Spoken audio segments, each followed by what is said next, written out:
Hi, everyone. Welcome back to Bright and Alive by CJ. Have you ever walked into a room and instantly felt your energy just drain away? Like a battery hitting zero? Well, let's take a look at this room. It's clean, it's modern, it's neutral, but it's also gray, washed out, lifeless. And after a while, all that faded gray can start to feel more like your whole house forgot how to breathe. I know gray decor has been everywhere for years. Gray walls, gray floors, gray furniture, gray everything. And honestly, I never liked it. And the reason I didn't is because color matters. And there's actually some interesting research behind that feeling. Researchers connected with work on workplace color and environmental psychology, including studies associated with University of Texas, found that office color environments can influence mood, energy, and how people experience a space. Gray, beige, and overly neutral environments were associated with more reports of sadness, lower stimulation, and reduced enthusiasm compared with more colorful environments. Now, that doesn't mean gray is evil. Some people generally like neutral spaces, but when everything around us becomes muted, the walls, the furniture, the decor, sometimes a room can start feeling less peaceful and emotionally flat. And that's where color becomes powerful. Even small amounts of warm color can completely change how a space feels. Now, look at the difference when we bring in sunset colors, the oranges, the golds, the warm glowing tones. Doesn't your whole body feel that shift? That is the power of color. Have you ever pulled off the highway to take a picture of a dull gray sky? But I bet you have a sunset. We stop everything for that. It's because a sunset feels like warmth, peace, beauty, magical, a reward at the end of the day.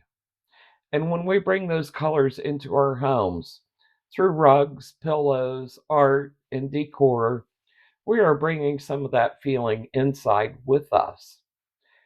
That's really where Bright and Alive by CJ came from. After years of seeing endless gray decor, I finally said enough. I dusted off my paintbrushes, dug through old photos, experimented with digital tools, including AI, and started creating artwork and home decor that felt bright and alive again. Some pieces began with paint, some began with technology. Some are inspired by old photos, nature, memories, or simply the feeling I want a room to have. But every piece is selected, adjusted, refined, and created through my own love of color and my vision for spaces that feel alive. So, no, I'm not pretending every image began with a paintbrush in my hand, but I am saying every design I share is chosen with intention. Because the goal is simple: less dull, more life, more warmth, more color, more joy.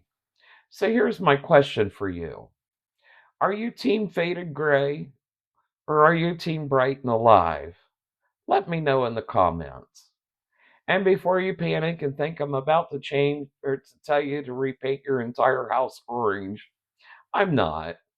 In fact, one of the next things I want to explore with you is how to keep the calm of neutral spaces while bringing life back through the things you can change in an afternoon: artwork, rugs, pillows, lighting, small touches that pull a room together without starting over.